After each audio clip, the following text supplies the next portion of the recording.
Hello दोस्तों, स्वागत है मेरे चैनल दुबई इन्फो में। आज हम लोग बात करेंगे एग्रीमेंट कंपनी और सप्लाई कंपनी के बारे में। यानी दुबई के लिए या जहाँ पे भी गल्फ कंट्रीज में काम करने के लिए आदमी लोग जा रहे हैं, बहुत सारा किस्म का वीज़ा रहता है, कंपनीज रहता है।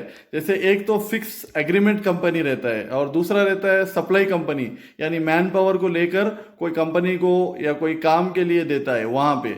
और तीसरा रहता है आज़ाद वीज़ा पे जाके आदमी लोग काम करता है। तो तीनों के बारे में हम ब्रीफली यानी छोटा छोटा से मालूमात लेंगे, जिससे क्या फ़ायदा है, तीनों में से कौन सा कंपनी अच्छा है और किसका फ़ायदा है और किसका क्या क्या नुकसान है। तो बताइए कि ये जो के बारे में, तीन वीज़ा के बारे में मतलब मैं बताया, जैसे कि एग्रीमेंट कंपनी है और एक है सप्लाई कंपनी है और तीसरा है आज़ाद वीज़ा के बारे में। जो आज़ाद वीज़ा है आपको खुद काम ढूंढना पड़ेगा, किधर भी आप जाएगा खुद काम ढूंढना पड़ेगा। अगर आपके पास गाड़ी का लाइसेंस है तो इजी आपको हर कंपनी काम देगा। लाइसेंस कहाँ का, लाइसेंस के बारे में? दुबई का लाइसेंस। दुबई का लाइसेंस होना चाहिए। हाँ, अगर प्री वीज़ा पे तुम इधर आएगा, आज़ाद वीज़ा पे इधर आएगा तो आपको स्टेट में जाना पड़ेगा, दोस्त बनाना पड़ेगा, ये बनाना पड़ेगा कि मेरे को काम मिल जाए। जगह जगह पे आपको जाना पड़ेगा कि मेरे को काम मिल जाए। एग्रीमेंट के वीज़े पे ये काम है, आप अप्लायर आपको लेके एक एक आया। से बात करेंगे। आज़ाद वीज़ा पे आगे आदमी, आज़ाद वीज़ा का अप्रोक्सीमेटली खर्चा आता है 8 से 10 हज़ार दिरम। यानी 10 हज़ार दिरम इंडिया का बनता है 2 लाख रुपए और पाकिस्तान का बनता है 4.5 लाख रुपए। तो उसमें आदमी कैसा कमाता है, यानी बाहर जाके काम जो दुबई में कैसा पकड़ सकता है काम? दुबई में इधर पे आएगा तो पहले से आपको दोस्त लोग होगा, उसको पूछना पड़ेगा या स्टैंड में निकलना पड़ेगा कि अपने लिए काम ढूंढे। अगर उसको कोई काम मालूम है, जैसे पेंटर का काम मालूम है, कारपेंटर का काम मालूम है, तो उसको थोड़ा बहुत काम मिलेगा। लेकिन आज़ाद वीज़े वाले को काम मिलना बहुत मुश्किल है। दुबई में आज़ाद वीज़े को काम मिलना मुश्किल है। या कोई उसको ट्रेड का काम मालूम है, जैसे पेंटर है, कारपेंटर है, स्टील फिक्सर है, या कोई भी किस्म का वेल्डर है या ड्राइवर है, अगर उसके पास ट्रेड है, उसके पास स्किल्स है, तो वो काम ढूंढ के काम कर सकता है।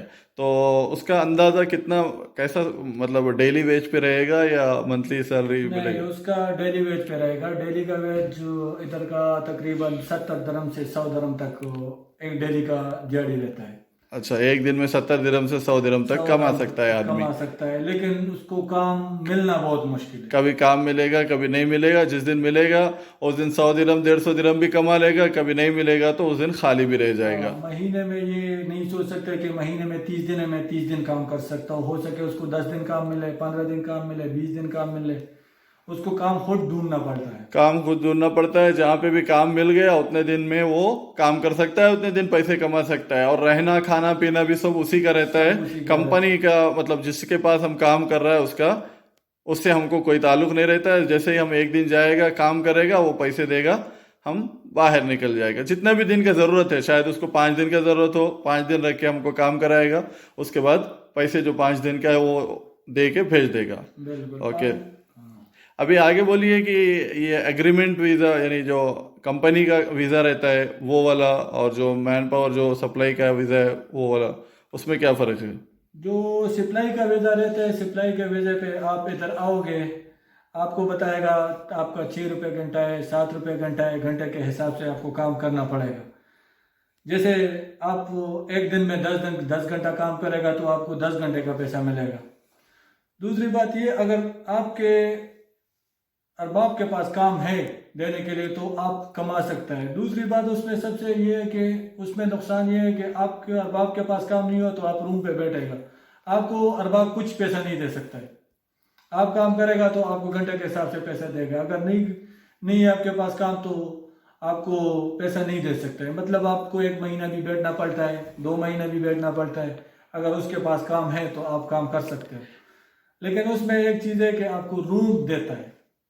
रूम रूम देता है, देता है, खाना अकोमोडेशन तुम्हारा देता अपना है। है, रूम देता है। अकोमोडेशन और ट्रांसपोर्टेशन, और यानी कंपनी का ट्रांसपोर्टेशन रहता है और रहने के लिए रूम भी देता है आपको। ट्रांसपोर्टेशन वो ऐसी बात है कि सप्लाई का कंपनी है, वो जिसने आदमी पकड़ लिया वो ट्रांसपोर्टेशन देगा, अपना अरबाब नहीं देता है। जी। जिसने आदमी को पकड़ लिया, मेरे को 10 आदमी चाहिए, उसको 10 आदमी दे देगा तो 10 आदमी को वो लेके जाएगा। मतलब ये जो आप बात कर रहा है, ये मैन पावर सप्लाई पे जो लोगों को लेके आता है उनके बारे में बात कर रहा है कि उनको क्या क्या बेनिफिट्स मिलता है। उनका जो काम रहता है वो घंटे के हिसाब से रहता है। यानी 1 घंटे में जैसे कि कोई 5 दिरहम से शुरू होता है, 1 घंटे को कोई 5 दिरहम देता है, कोई 6 दिरहम देता है, कोई 7 दिरहम देता है, कोई 8 दिरहम देता है, कोई 9 दिरहम देता है, कोई 10 दिरहम देता है, ट्रेड के हिसाब से। लास्ट तक इसमें 8 दरम है, 8 दरम से ज्यादा कोई नहीं देता। ट्रेड के हिसाब से पैसे देता है। हाँ, और 10 एवरेज एक दिन का 10 घंटे का काम रहता है, एवरेज 10 तो घंटे उस हिसाब से लेंगे। अगर आप 5-6 दिरहम में भी काम, नॉर्मल जो नया आदमी आता है उसको 5 दरम दे देता है, फिर उसके बाद उसका साल हो जाता है तो साल के बाद उसको थोड़ा सा 5.5 दरम कर देता है।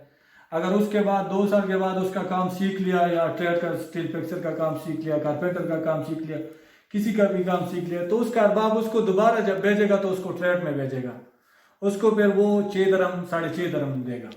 तो 1 साल 2 साल में वो काम सीखने के बाद उसका सैलरी बढ़ जाता है। उस हिसाब से सैलरी कितना आता है महीने का? महीने का हिसाब नॉर्मल जो सैलरी आता है इन लोगों का, जो सप्लायर आदमी है सप्लाई पे काम करते हैं, उसका 1500-1600, जो एक्सपीरियंस ज़्यादा हो चुका है, टाइम ज़्यादा हो चुका है, उसका 1800 से 2000 तक आता है। यानी शुरुआत में आपको 1500 सैलरी मिलेगा एवरेज से, और अगर आप पूरा महीना काम करते हो, आपके अरबाब के पास यानी जो भी कंपनी आपको ले रहा है उसके पास काम है, तो आपको एवरेज 1500 मिलेगा। लेकिन इसका नुकसान भी आपको कोई बेनिफिट्स?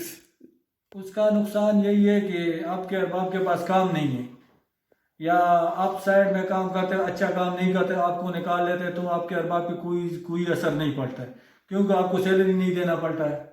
जी। आप सप्लाई पे जितने घंटे आप काम करोगे उतना घंटा आपको पैसा मिलेगा, उससे ज़्यादा आपको नहीं मिलेगा। इसमें फ़ायदा ये है कि आप अगर अच्छा परफॉर्मेंस दिखा रहे हो, आपके सैलरी पैसा अच्छा है, तो इसमें ज़्यादा पैसा भी कमा सकता है।